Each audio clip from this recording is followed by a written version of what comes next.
नमो भगवते वासुदेवाय। श्रीमद्भागवत महापुराण तीसरा स्कंद 31वां अध्याय। कपिल देव जी का देवहूति से वह बात कहना कि नरक भोगने के उपरांत जी का क्या हाल होता है। कपिल देव ने कहा, हे माता, जो लोग कभी परमेश्वर का नाम नहीं लेते और कुकर्म के सिवा अच्छा काम कुछ नहीं करते, उन्हें मनुष्यों की वह गति होती है। फिर वे पशु पक्षी आदि का तन पाते हैं। इसी तरह 84 लाख योनि में जन्म पाकर फिर उनको मनुष्य का तन मिलता है। पर वह लोग काने, कुबड़े, अंधे, रोगी, कुरूप व दरिद्री होकर संसार में सब तरह के दुख उठाते हैं। जो मनुष्य जगत में सुंदर, धर्मात्मा, हरिभक्त, नीतिमान, धनी, पात्र दिखलाई दे, उसे समझना चाहिए कि इसने स्वर्ग से आकर मृत्यु लोक में जन्म लिया है। हे माता, यह दोनों बातें प्रत्यक्ष देखकर स्वर्ग व नरक से आने वालों का हाल ज्ञानी मनुष्य को मालूम हो सकता है। जिस मनुष्य के पाप व पुण्य दोनों रहते हैं, वे अपने कर्मों का फल भोगकर फिर मनुष्य का तन पाता है। जिसका केवल पुण्य ही होता है, पाप नहीं रहता, वह जीव मरने के उपरांत देवता व गंधर्व का तन पाकर देवलोक व स्वर्ग में सुख भोग करता है। हे माता, यह जीव तन पाकर देवलोक व स्वर्ग लोक में सुख भोग करता है। हे माता, यह जीव देवता या मनुष्य या कुत्ता या बिल्ली या शुकर आदि जिस तन में जन्म पाता है, परमेश्वर की माया से उसी योनि में सदा रहने की इच्छा करता है और प्रसन्न रहता है। उसका मन परमेश्वर की कृपा के बिना संसार से विरक्त नहीं होता।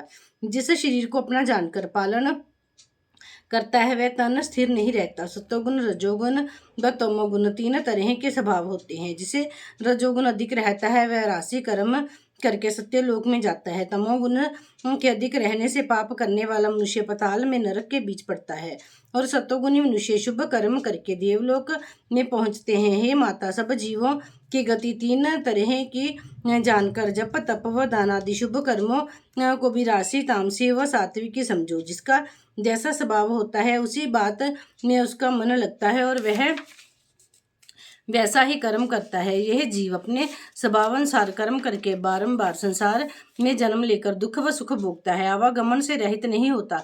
जिस तरह कुएं से पानी भरने के लिए एक रहंट चरखी का बनाकर उसमें मिट्टियों का हार ऊपर से पानी तक पहनाकर उस रहंट को घुमाते हैं, तो एक मिट्टी ऊपर का पानी गिर आने से खाली होकर दूसरी मिट्टियों के नीचे पानी भर जाता है। उसी तरह इस जीव की गति समझना चाहिए कि एक तन से निकलकर अपने कर्मों का फल शुभ या अशुभ जैसा किया हो भोगने के उपरांत दूसरे शरीर में जाता है और जिस तन में जैसा कर्म करता है उसी के अनुसार दूसरा चोला पाता है। यह बात सुनकर देवहूति ने कहा, महाराज, जब यही हाल है तो जीव का छुटकारा इस संसार से किस तरह नहीं हो सकता। तब कपिल देव जी बोले, हे माता, जन्म मरण से छूटने के उपरांत हम तुमसे कहते हैं, सुनो। सत्य बोलना, आचार से रहना, सब जीवों की रक्षा करना, बिना प्रयोजन अधिक न बकना, बुद्धि को नष्ट न करना, कुसंगति व बुरे कामों से अलग रहना, सदा चित्त प्रसन्न रखना, जितना परमेश्वर दे उस पर संतोष करना, किसी के पास द्रव्य देखकर डाह ना करना, शुभ कर्म करके संसार में यश कमाना, अपयश किसी बात का ना लेना, किसी पर क्रोध न करना, धर्म से कमाई करके अपना काल क्षेप करना, परमेश्वर के चरणों में प्रीति रखना, नारायण जी को अपना मालिक उत्पन्न करने वाला जानते रहना, किसी जीव को दुख ना देना, पर नारी से प्रसंग ना करना, साधु संत व ब्राह्मणों की सेवा करते रहना, परमेश्वर की कथा व कीर्तन सुनना, परमेश्वर के नाम का भजन करना, बड़ों की सेवा में रहकर कभी उनका अनादर न करना, भली बुरी सब बातों को परमेश्वर की इच्छा समझना, अपने कर्म धर्म पर वर्तमान रहना। हे माता, जो जीव मनुष्य तन पाकर इस तरह के कर्म करेंगे, वे आवागमन से छूटकर भवसागर पार उतर जाएंगे। पर ये सब गुण बिना सत्संग किए व कथा पुराण सुने प्राप्त नहीं होते। इसीलिए मनुष्य को महात्मा व ज्ञानी लोगों से प्रेम रखना बहुत उचित है। जितना उनका सत्संग करे उतना अधिक गुण उसको हो। अधर्मी लोगों की संगति करने में कदाचित पहले से भी कई गुना उसमें होगा तो वह भी जाता रहेगा। संसार में परिस्त्रीगामी, जुआरी, लोभी, चोर, मदप, चुगल, झूठ बोलने वाले और अपना शरीर पालन करने वाले, जो सुख के लिए अपना धर्म छोड़ देते हैं, उन लोगों की संगति कभी ना करनी चाहिए। उन मनुष्यों की एक क्षण संगति करने से बुद्धि भ्रष्ट हो जाती है। जो लोग पर स्त्री से प्रसंग करते हैं उनके ज्ञान और धर्म नष्ट हो जाते हैं। इसीलिए अपनी बेटी व बहन के पास भी अकेले में बैठना ना चाहिए, क्योंकि मनुष्य का चित्त सब क्षण एक तरह नहीं रहता। कामदेव का मद ऐसा बुरा है जो मनुष्य ज्ञान हर कर उससे बहुत पाप कराता है। एक समय ब्रह्मा जी जो संपूर्ण संसार चारों वेदों के उत्पन्न करने वाले हैं, वेद के अनुसार धर्म व अधर्म का विचार रखते हैं, सरस्वती नाम की अपनी कन्या के पास अकेले बैठे थे। परमेश्वर की माया से उस कन्या की सुंदरता देखकर ब्रह्मा के मन में पाप समाया। जब ब्रह्मा जी कामदेव के नशे में मतवाले होकर अपनी बेटी से भोग करने चले, तब वह धर्म रूपी कन्या उनका ये हाल देखकर बहुत लज्जित हुई और हिरनी का रूप धरकर वहां से भागी। ब्रह्मा भी हिरण का रूप धरकर उसके पीछे दौड़े। उस समय सनकादिक उनके बेटों ने जो परमेश्वर का अवतार है वहां आकर ब्रह्मा को बहुत समझाया। तब ब्रह्मा ने ज्ञान प्राप्त होने से अति लज्जित होकर अपना वह तन छोड़कर दूसरा शरीर धारण किया। हे माता, जब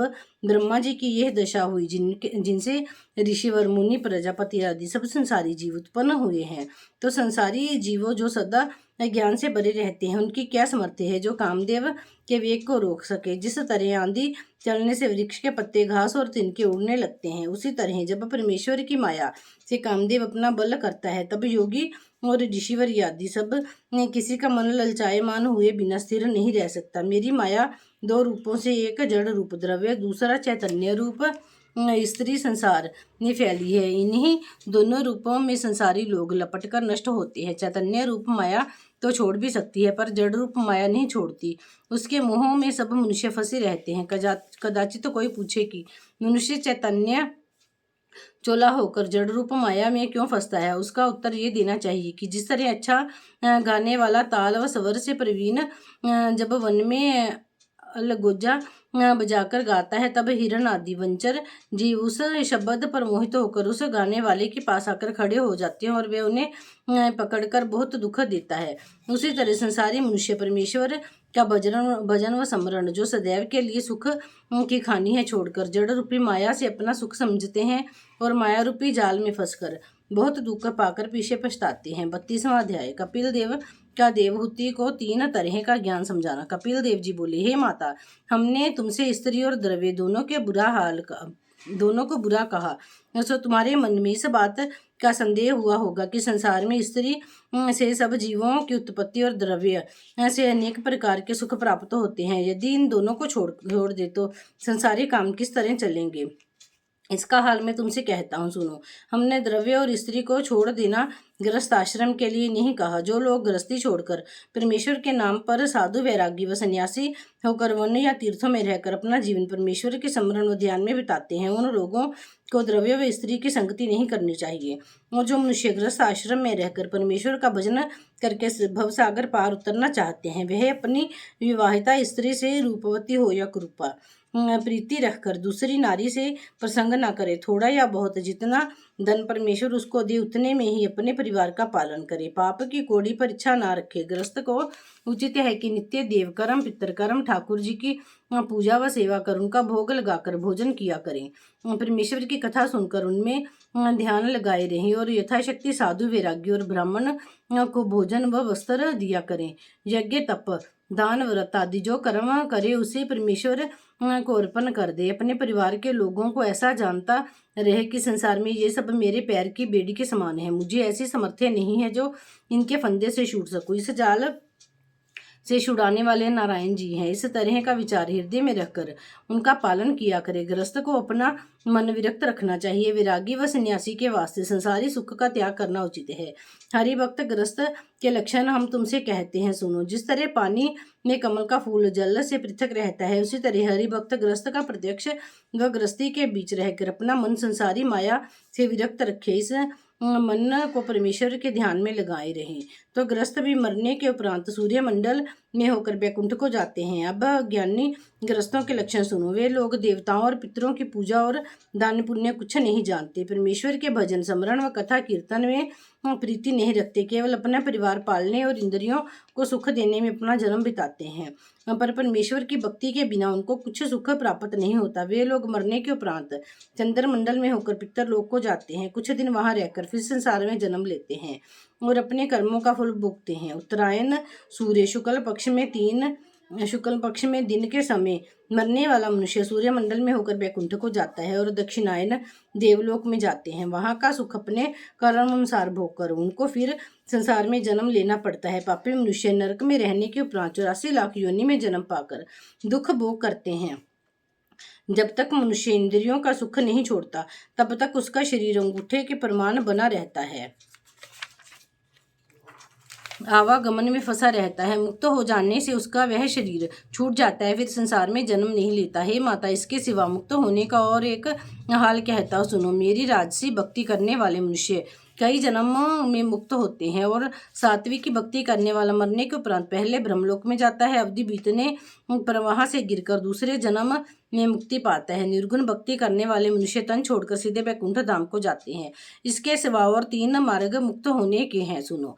जो मनुष्य अपने वर्ण अनुसार, जैसा वेद शास्त्र में सब वर्णों का धर्म लिखा है, कर्म करके बुरे कर्मों का न्यारा रहे। दूसरे, जो कोई परमेश्वर की पूजा व स्मरण प्रेम के साथ करे। तीसरे, जो मनुष्य परमेश्वर का चमत्कार सब जीवों में एक साथ देखे और किसी के साथ शत्रुता ना रखे, तो वे लोग भी मुक्ति पदवी को पहुंचते हैं। जिस तरह ऊख के रस से मिश्री, शक्कर और गुड़ बनता है, किंतु जड़ तीनों की ऊख है, उसी तरह भक्ति, पूजा व योग आदि पृथक पृथक मार्ग है, किंतु सब मार्गों से पहुंचने का ठिकाना नारायण जी के चरणों के चरण है। सो हे माता, ग्रस्त, ब्रह्मचारी, वानप्रस्थ, सन्यासी, योगी, यति कोई हो जिसे परमेश्वर के चरणों में प्रीति है, वह मुक्ति पाता है। जो मनुष्य परमेश्वर से प्रेम नहीं रखता, उसके पिछले जन्म का पाप उदय हुआ जानना चाहिए। वह अमृत छोड़कर समुद्र का खारा पानी पीकर उसमें मीठा स्वाद ढूंढता है। जिस तरह शुक्र को घी और चीनी खिलाओ तो उसे अच्छा नहीं मालूम होता, विष्ठा प्यारा लगता है, उसी तरह जिस तरह परमेश्वर की कथा व कीर्तन हरिभक्त लोग कहते हैं, उस जगह से वह धर्मी उठकर चुगली और कुकर्म करने वालों की संगति में आनंद से बैठते हैं। तुलसी पिछले पाप से हरिचर्चा न सुहाए, जैसे ज्वर के जोर में भोजन की रुचि जाए। हे माता, मेरे चरणों की प्रीति करने वाले का चित्त संसार के बुरे कर्मों से विरक्त होकर उसे अपना भला बुरा दिखलाई देता है। मैंने ये सब ज्ञान जो तुमसे कहा है, इसको कभी ना भूलना।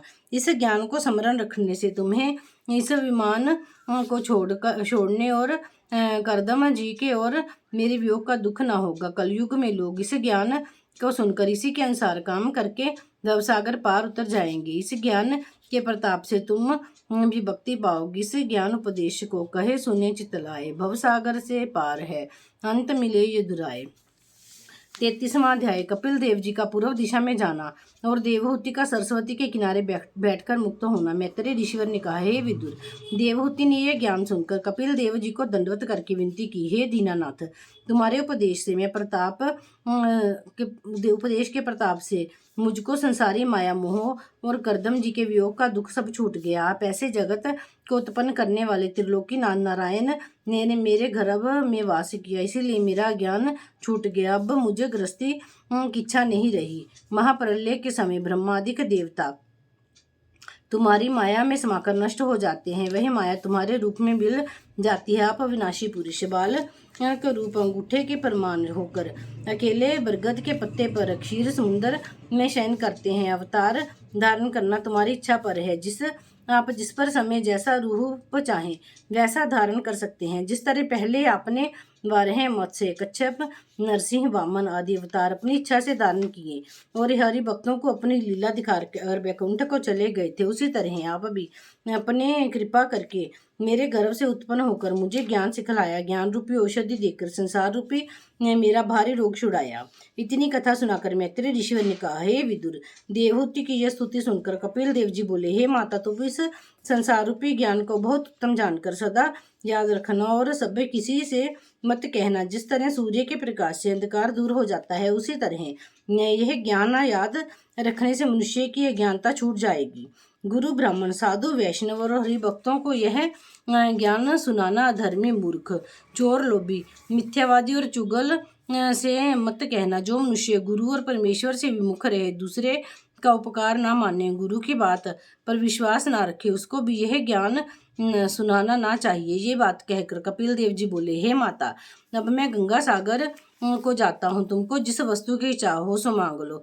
ये सुनकर देवहूति ने यह विनय किया कि महाराज, जिसकी तुम्हारे सदृश त्रिलोकीनाथ पुत्र उत्पन्न हो, उसको फिर किस वस्तु की इच्छा रहेगी। अपनी माता का यह वचन सुनकर कपिल देव मुनि पूर्व दिशा को चल दिए। देवहूति ने अपना मन संसारी माया से विरक्त करके विमान आदि को उसी जगह छोड़ दिया और सरस्वती के किनारे बैठकर नारायण जी का स्मरण सच्चे मन से करने लगी। ध्यान करते करते उनका शरीर जल के समान बहकर सरस्वती नदी में मिल गया और चैतन्य आत्मा मुक्ति पदवी पर पहुंची। जब कपिल देव जी समुद्र के किनारे गंगा सागर में पहुंचे, तब समुद्र ने विधि पूर्वक उनकी पूजा परिक्रमा और स्तुति करके उन्हें बैठने के लिए आसन दिया। इस वास्ते वहां बैठकर योग अभ्यास करने लगे कि कलयुग के में मनुष्य योग व तप नहीं कर सकेंगे, उनको मेरे दर्शन से योग अभ्यास करने का फल प्राप्त हो। इतनी कथा सुनाकर शुकदेव जी ने कहा, हे राजन, जो सांख्य योग ज्ञान कपिल देव मुनि ने देवहूति से वर्णन किया था, वही ज्ञान मैंने तुमको सुनाया। सांख्य योग का तत्व यही है कि आत्मा को विनाशी और अपने शरीर का नाश समझकर अपना मन संसारी माया में ना लगावे। मैत्रेय जी ने विदुर से कहा कि मैंने कपिल देव अवतार की कथा तुमको सुनाई। जो कोई इसको सच्चे मन से कहे वह सुने, वह मनुष्य संसार में वांछित फल पाकर अंत समय मुक्ति पदवी पावेगा। करदम हूँ ते अति सरस करत जीव अभिमान, तजत न टूटी झोंपड़ी करदम तज्यो विमान। बोलो श्री कृष्ण भगवान की जय। श्रीमद् भागवत महापुराण की जय।